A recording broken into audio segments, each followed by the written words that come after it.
قرآن تو آج بھی وہی ہے، کوئی قرآن تبدیل تو نہیں ہوا، لیکن آج باب فرید والی زبان نہیں ہے، قرآن تو وہی ہے۔ اس کی چھوٹی سی ایک مثال دوں گا اگر سمجھ میں آ جائے۔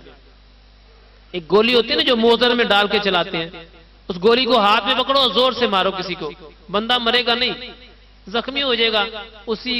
کیا اچھا بندے کو مارا گولی، بندہ مرا نہیں، آپ نے کیا محسوس کیا؟ گولی کی تاثیر میں کوئی فرق ہے؟ کیا اس کے اندر وہ چیز نہیں ہے جو ہونی چاہیے تھی؟ سارا کچھ اس کے اندر وہی ہے، لیکن اگر اسی گولی کو باقاعدہ طور پر پسٹل میں ڈال کر مارا جائے تو پھر کیا ہوگا؟ پھر بندہ بھی مر جائے گا، گولی کا اثر بھی ویسا ہی رہے گا۔ میرے بھائی اصل بات یہ ہے قرآن تو وہی ہے، چلانے والی زبان فرید کی نہیں ہے، قرآن میں فرق نہیں ہے۔ تو نبی علیہ السلام کے غلاموں کی یہ شان ہے، اگر آقا کریم علیہ السلام اللہ کی بارگاہ میں دعا کرتے تو کیا رب تعالیٰ امیر نہ کر دیتا؟ یا کیا نبی علیہ السلام امیر نہ تھے؟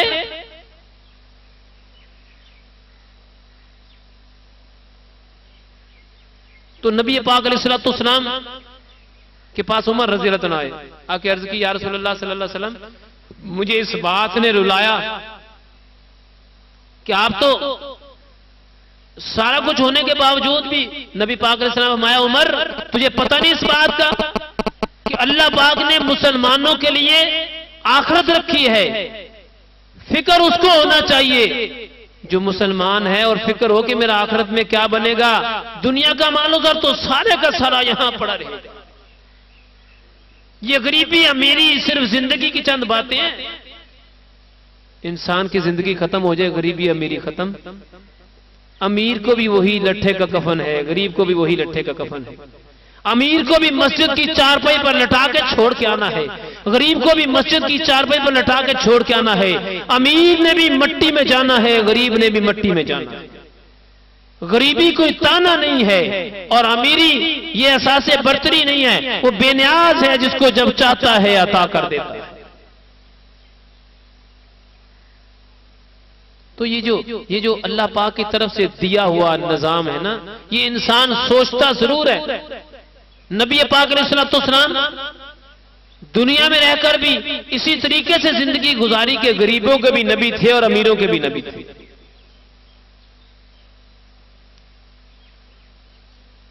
اور وہ بات سارے لوگ غور سے سنیں جن کے مالی معاملات بڑے تنگ ہیں، جو فقر اختیار کرتے ہیں، جو ماڑے ہیں، جو غریب ہیں، جو مانگتے نہیں ہیں، جتنا رب نے دیا اسی پر گزارا کرتے اور اللہ کی یاد میں رہتے ہیں۔ فقر اختیار کیا جنہوں نے فقر اختیار کیا، جن کے بارے میں اللہ نے قرآن کی آیت کا نزول کیا کہ اے محبوب علیہ السلام، یہ وہ لوگ ہیں جو رات دن میرا ذکر کرتے ہیں، ان کو تو اپنے آپ سے مانوس رکھنا، دور نہ کرنا۔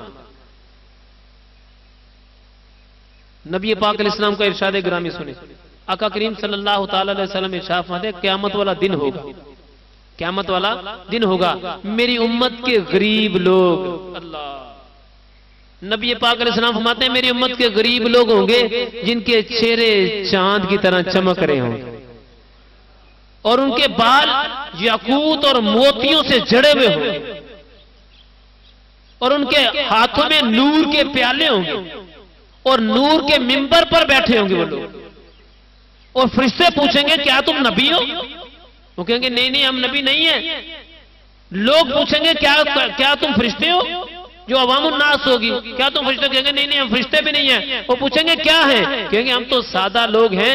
نبی پاک علیہ السلام کے آخری جو نبی تھے ان کے ہم امتی ہیں۔ نبی پاک علیہ السلام یہ ارشاد فرماتے ہیں کہ جب وہ یہ کہیں گے امتی ہیں تو فرشتے کہیں گے اللہ تعالیٰ نے تمہارے صبر پر تمہیں یہ رتبہ عطا کر دیا ہے۔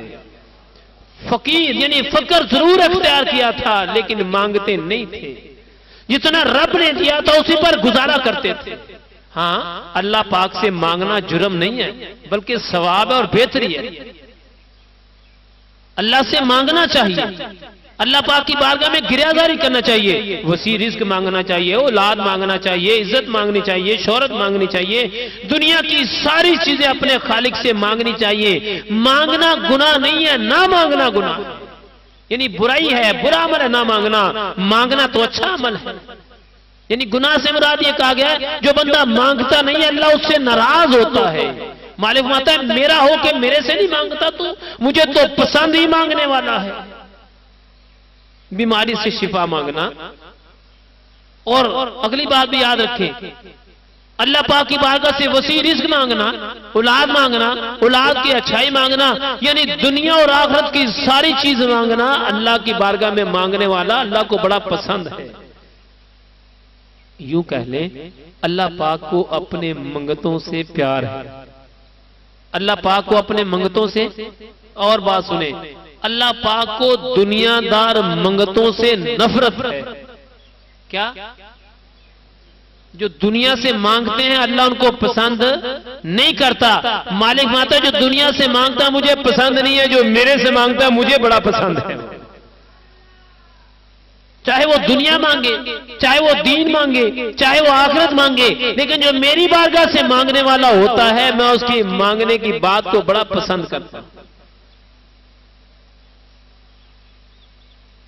اس لیے میرے بھائی یہ جو فقیر لوگ ہیں نا، ان کو دینا، ان کا خیال کرنا، ان فقیروں کا دھیان رکھنا، ان کی طرف توجہ دینا، اور جو سفید پوش جو مانگتے نہیں ہیں ان کو دینا، اور جو اللہ کے نام پر مانگ لے ان کو دینا. لیکن اس سے لاکھ درجے بہتر ہوتا ہے جو فقر اختیار کرنے والے لوگ ہیں نا، فقیر لوگ جن کی دوستی اپنے رب سے ہوتی ہے، جن کے بارے میں امام ابو حنیفہ علیہ رحمہ سے پوچھا گیا کہ حضور آپ تو امام ہیں، دنیا میں آپ کا فتویٰ چلتا ہے، آپ یہ کیا کرتے ہیں کہ یہ پھٹے پرانے کپڑے والے لوگ ہوتے ہیں اب ان کے پاس جا کے بیٹھ جاتے ہیں، یہ جو فقیر لوگ ہوتے ہیں اب ان کے پاس جا کے بیٹھے رہتے ہیں، یہ کیا حکمت اور کیا مصلحت ہے؟ آپ نے بڑا پیارا جواب دیا. آپ نے فرمایا میرا تعلق شریعت سے ہے، میرا تعلق شریعت سے ہے، اور ان کا تعلق شریعت والے سے. جہاں میں اڑ جاتا ہوں میں ان کے پاس جاتا ہوں، پھر یہ کہتے ہیں ایسا کرو، پھر میری راہ کھل جاتی ہے. جن کا تعلق اپنے رب سے ہوتا ہے، اللہ کے مقربین جن کو رب نے پسند کیا ہوتا ہے. مال دینا نہ دینا اس کی بے نیازی ہے، رزق دینا نہ دینا اس کی عطا ہے، یہ اس کی غفور الرحیمی ہے، اس کی بے نیازی پر ہے. لیکن فقیروں پر طنز کسنا، باتیں کرنا، فقیروں کو طرح طرح کی باتیں سنانا یہ سمجھداری نہیں ہے. فقیر لوگ تو اپنے آپ میں مگن ہوتے ہیں، وہ اگر اللہ کی بارگاہ میں ہاتھ اٹھا دیں اللہ ان کے ہاتھوں کو خالی نہیں جانے دیتا. مجھے یہاں پر ایک بات یاد آ گئی ہے، حضرت جنید بغدادی رحمۃ اللہ تعالی آپ کے انتقال کے بعد، یعنی آپ کے جانے کے بعد جن کی ڈیوٹی لگی نا، ان کا نام تھا حضرت محمد حریری علیہ رحمہ، ایک بزرگ تھے. ان کی ڈیوٹی لگی تھی آپ کی جگہ پر. جب ڈیوٹی لگ گئی وہ فقیروں کے مانگنے سے بات یاد آ گئی نا، جو فقر جو اختیار کرتے ہیں، جو فقر اختیار کرتے ہیں رب ان کا خود خیال کرتا ہے. یہ مانگنے والے فقیروں کی بات نہیں ہو رہی، اللہ والوں کی بات ہو رہی.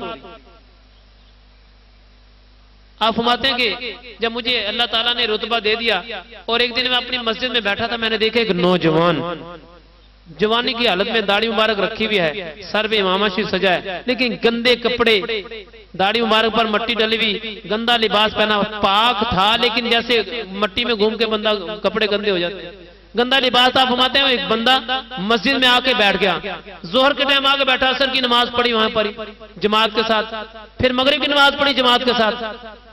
جو وقت کا بادشاہ تھا اس نے سارے صوفی کرام کی سب کی دعوت کر دی.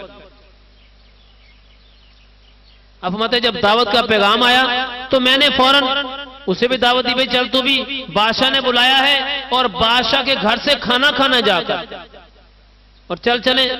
آپ فرماتے ہیں وہ جو نوجوان تھا نا اس نے میری طرف دیکھا، کہنا بابا جی ہم بادشاہوں کے گھروں میں نہیں جایا کرتے، جاؤ تم ہی جاؤ، میں نے نہیں جانا. آپ فرماتے ہیں میں نے سے کہا یار تو کیسا بندہ ہے، بادشاہ کے گھر سے کھانا کھانا ہے. چلا کر صلوات والسلام کے ہاتھ کو بوسہ دینے لگا. نبی پاک صلوات والسلام نے غصے سے اپنا چہرہ مبارک دوسری طرف کر لیا، نے اپنا چہرہ پھر ادھر پھیر لیا. اب فرماتے میں نے جب یہ عمل دیکھا تو میں بڑا پریشان ہوا کہ پتہ نہیں میرے سے کیا غلطی سرزد ہوگی کہ میرے سے نبی علیہ السلام نے اپنا چہرہ پھیر لیا. اب کہتے ہیں کہ میں رونے لگا.